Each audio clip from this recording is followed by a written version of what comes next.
every day. As I said, he was very relentless, and he's put a lot of pressure. It's not just every day that he was calling me. It's like of every hour, every minute, Okay. of every day. So nahulog ang And loob mo sa kanya or something like that? not no,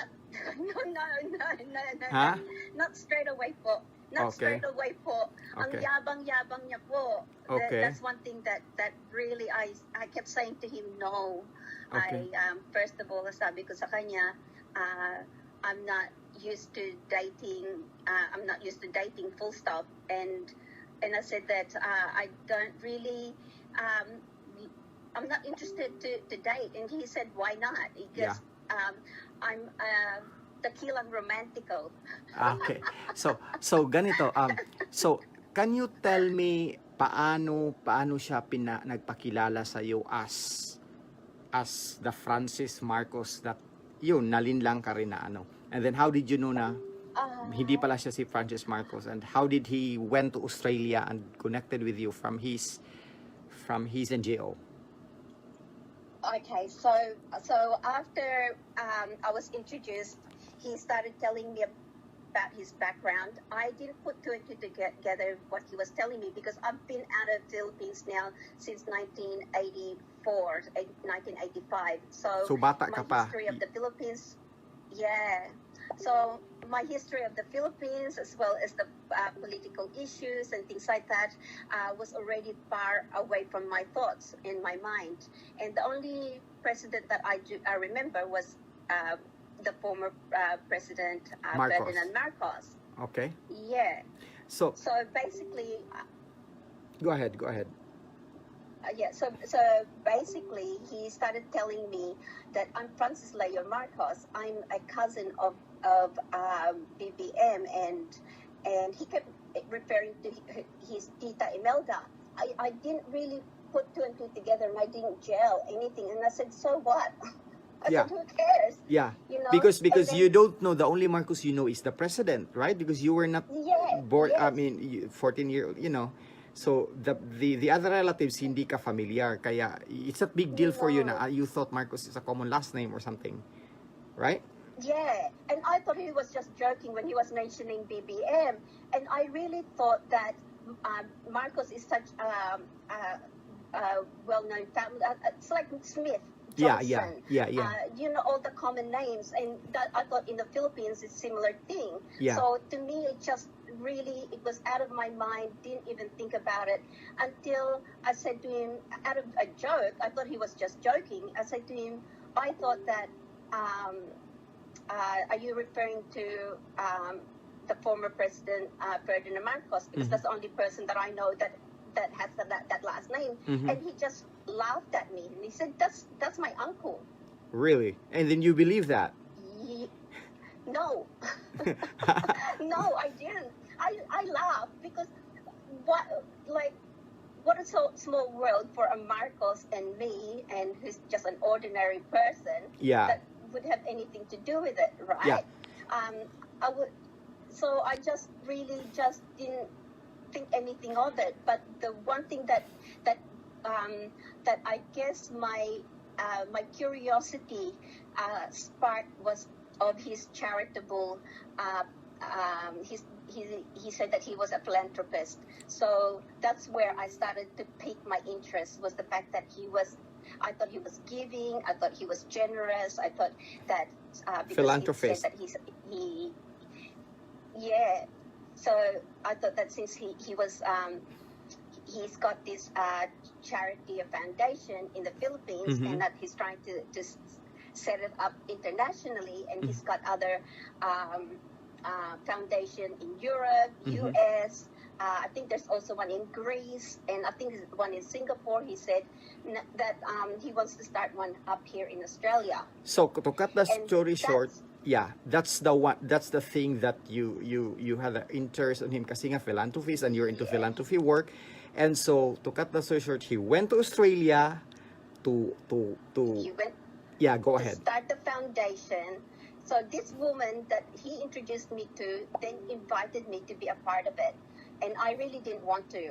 And I said it's a conflict of interest if this guy and I end up being, married or whatever, and Yeah. even being boyfriend and girlfriend, we're courting each other. I think it's a conflict of interest. And she said to me, "Don't worry about that because I can resign anytime I want to, or maybe wait until he comes to Australia." So that's Okay. what I did. So tell And me, he yeah. insisted that I join. So parang nag-expand si Norman Mangusin ng poverty what's the name of the foundation? Volunteers Against Poverty Yeah, Foundation. Volunteers Against Poverty Foundation sa Australia nag-expand. Yeah. So, kinaibigan siya, nanligaw sa kanya, and then pumunta ng Australia, ikaw pa ang nagsundo at saka yung, I mean, yeah. Two of my friends came with me, yeah. And then by that time, I have to, diretsahan na, nagkakayo ba? Nagka-on ba kayo? Did you fell for him? Nagka-on kami. Yes. But nothing happened between Yeah. us physically. Because but, long distance. If it was more long distance, so we knew each other for about 4 months. Sabihin natin ng end of April to the beginning of August. Doon na nag-end kami ng relationship namin, including all of the foundation here, because we felt our lives were becoming in danger and at risk as well for some of the activities that were very suspicious to me and to us. Okay, so for the information of everyone, si Miss Sharon po ay nagbigay na ng affidavit at statement sa NBI. So those critical issues na statement na nabigay na niya ay bawal ng pag-usapan sa labas kasi isa siya sa mga complainant ni Francis Leo Marcos sa mga kaso-kaso na ipafile niya. And these are international cases, and these cases involves off the record money laundering or so, pero we don't talk the substance on that. Let's go straight. Can you tell me about the funny thing na kwininto mo kanina nung nasa kotse na from the airport sinundo mo? Can you tell them straightforward? Okay. So basically, I knew that he was interested in proposing to me. Okay, so and when he came out, my friends and I, like, they were just joking around in the airport and said, let's just wait, we'll hide to see what he looks like and see what he's going to do. And I thought to myself, okay, this is a good test to see because he's so-called businessman and he travels everywhere, he says, that he would know how to conduct himself at the airport.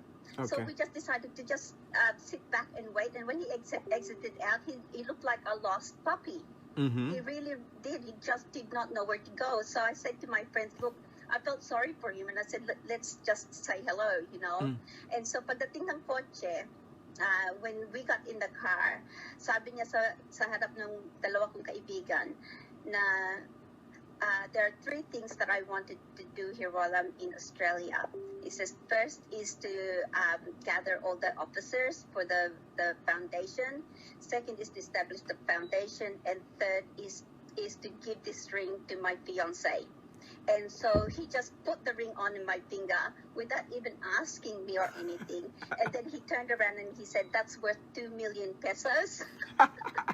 So can you imagine guys, ito kung hindi pa ito pangluloko.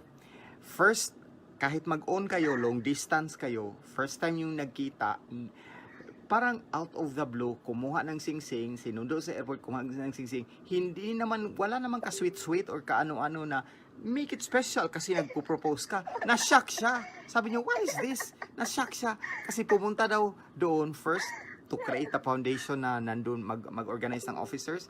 Pangalawa, yun, nagpo-propose sa kanya kasi establish the foundation. Yeah, establish the foundation. And Pangatlo, is to propose sa kanya. So, she meant that it was a joke. Tapos, natawa siya. I mean, you know, you were caught off guard. And, ang naano niya is sinabihan siya na, be careful of that thing because that's 2 million daw. So, kaya nagtagal din tayo when we set that up. Kasi sabi ko, can you show the ring to them? Hinanap niya yung singsing kasi hindi niya sinuot, hinanap niya. So, hindi niya na siya, she didn't found it in her jeweler box. Sabi ko, kahit wala na yung singsing, it's okay. At least nasabi mo ang katotohanan. Guys, ayaw kong sabihin sa inyo na paniwalaan siya, paniwalaan kami. But look at how she speak and everything. Very spontaneous, diretso. Hindi ito naglaking Pilipinas, Australian ito, Phil Australian. Bata pa siya, teenager siya, nasa Australia na siya. So, wala siyang kamuwang-muwang na. Tapos, can you tell me sa mga pangyayari, bakit hindi natuloy yung foundation, natuloy or at saka hindi sinuportahan siya sa mga board of directors ninyo at nag-resign ka as a treasurer? Can you tell me that? Okay, so firstly, I was actually appointed as a secretary, and the thing was is because I have established businesses here in Australia. I know a little bit about how to do those things to register. I did everything properly, and to a point where I could feel and I could see and observe that he was starting to get really agitated because it's taking too long. Okay. And he didn't realize that there is a process, when you're doing a foundation. And one thing that we kept arguing, and this is what people didn't know, that behind the scene, when there's just him and I, we didn't talk. And that's why I felt like, we didn't talk at all. Like, I thought to myself, is he building a relationship with me, or he's just interested in just the business side of it? Or I'm sorry, he is really using you for, I mean, if it's, Yeah. So that's when you thought that something is off. So can you tell me about the medical mission sa Manila, yung mga namigay daw ng mga glasses na sponsored sa inyo, and then can you tell me why nag-back out mga board of directors ng foundation and ikaw as a treasurer? That happened after we have terminated the board of directors or board members, as well as closed all the accounts as well as the registration. So we have terminated that since the foundation on August. I can't remember the date, but August 2017. They conducted an optical mission in Quezon City, QCPD. I believe there was 116,000 glasses that they were going to donate. And so I did not know anything about that. I didn't hear anything other than that someone had sent me, because when I finished and terminated all my relationship as well as the foundation here in Australia, I blocked him. So I had nothing to do with him for years. So I didn't know what's going on or anything. So someone had sent me this Leader News Philippines he's gone live, or someone has interviewed him and everything. And that's when I heard the Australian name. So in order for me I felt like I was obligated, and part of me, it felt responsible that I have to tell the truth of what was going on, because I didn't want all the netizens as well as all the public, whether it's in the Philippines or here or anywhere else in the world, to be victimized or to be damaged or traumatized from him. Because what he does is that he starts something and he just takes off. He leaves you to clean up the mess, and then you're left wondering what the hell is going on. Where is he? He keeps disappearing. Even when we were trying to establish the foundation here, I used to get really frustrated with him, because every time that we discussed something that is so critical, he just disappears. He just walks away. So you know he what? Walks away. Yeah, you know what, Richard? So, yeah, go ahead. Yeah, so that's one of the things that we sort of, I felt like that I was observing. Now, for me personally, I couldn't share what I was thinking, what I was feeling, because he was living under my roof. And that's another thing. When we went to pick him up to the airport, one thing that we went to the airport, I said to him, so where am I going to drop you off? And then he said to me, what do you mean? At your house? And in my head, I thought, you're a millionaire and you don't have a hotel to go to? Oh, wow. And then anyway, two of my friends said to me, where are we going? Where are we dropping him off? And I said, at my place. And then they said, what? But you don't know him, you know? And I said, well, what am I going to do? You know, I was literally stuck. But the thing with us, though, before he came to Australia, because we're constantly speaking like you and I now, face to face like this, for hours on end, every single day, I felt familiar. Okay. You know what I mean? He made me feel familiar with him. Okay. So although I felt uncomfortable that to receive a person in my home, I need to really clarify this to you, Sir Kellogg, right? Okay. If I wasn't, if people think that I fell in love with him completely, they are mistaken. Okay. I didn't fall in love with him because he's a Marcos. I didn't fall in love with him because he is rich or he's got money. When I met him, he had nothing. Oh Siya my ang God. nag-uutang sa akin ng pera. Okay? Stop. So, Listen everyone. Pinirahan siya si Mangusin ang nag-uutang sa kanya ng pera, pumunta ng Australia na walang pera, walang materhan, hindi makaano ng hotel, pero ang sinabi niya, milyonaryo siya. In other words, ginamit lang siya. Go ahead. yes, yeah. So, he started out asking small things, small favors. Like, he said that his bank accounts were frozen and he can't even pay any of his electricity bill. Oh my so God. I paid for one of his electricity bill. This is before he left Australia. He left for Australia of June. Okay. So, and then the next one was 3 electricity bills. Oh. So, unti-unti na nagbibigay ako ng pera. Okay? But here is the thing na he is a clever person in a sense that he knows what he is doing. I used to say to him, what name do I put into the remittance slip? Right? And this is for educational purposes, Sir Kellogg's.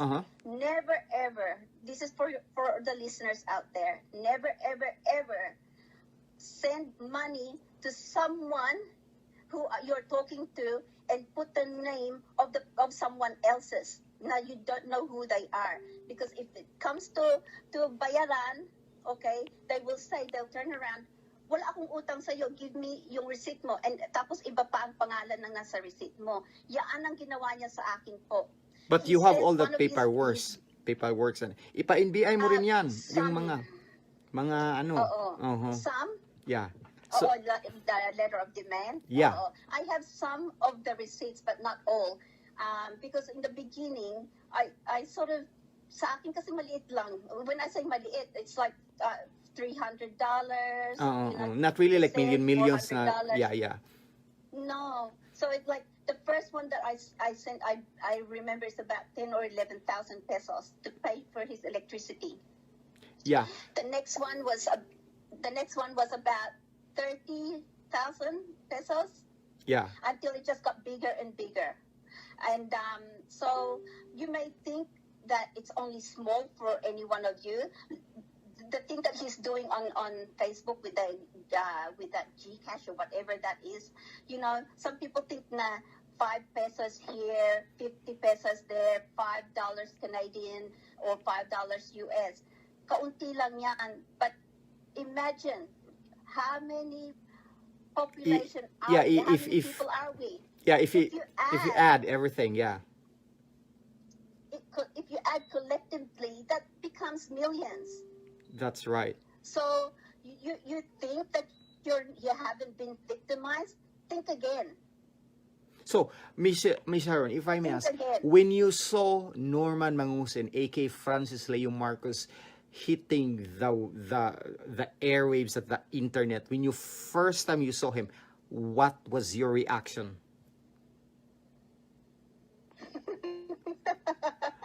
Huh? Do you really need to know? Yeah. Do you really need to know? Yeah. The first time I met him on Facebook, like on Messenger, or when No. When you saw him, like no. When you saw him, like tuwala na kayo kasi blinak mo na siya kasi nga nanghuhut-hut siya sa'yo. wala na kayo. When you saw him currently at this pandemic, giving tons of bigas left and right, nagbi-video with truckloads of rice, what was Oh, your first reaction? my first reaction was to protect the people of the Philippines. So that's why, That's the yeah. that's the truth. So that's why, I mean, did you made any comments sa mga video niya, or I mean, what have you? Kasi I realize April pa nagko-comment ka na sa akin ng napakahaba, sabi ko, oh, this is a DDS in Australia, and it seems that you have personal knowledge with him kasi napakahaba ng comment mo, and I said something is, pero magsabi lang ako, tama po, correct, yun lang, kasi maraming hindi ko masabayan lahat ng comment. But nagbi-message siya sa akin personally. I have to tell them, the followers lang ang real talkers, nagmi-miss siya personally at sinabi niya na, did you know, lahat-lahat, pinagpadala siya ng mga picture, nagpadala lahat, and then I said, really? Sabi niya, if you want, mag-usap tayo, isabi ko sa inyo lahat. Anyway, nakafile na ako sa NBI and all the complaints. So, yun, tinawagan ko siya. I said, are you willing to be interviewed? Sabi naman niya, yes. For the information of everyone, hindi madali magpa-interview at mang-accuse ng tao kung walang katotohanan. Hindi madali. Namumuhay siya ng mapayapa sa Australia. At tutuusin, ha, gusto lang niyang protektahan ng mga tao na hindi maloko at hindi malinlang ni Francis Leo Marcos but Norman Mangusin. Miss Sharon, if I may ask,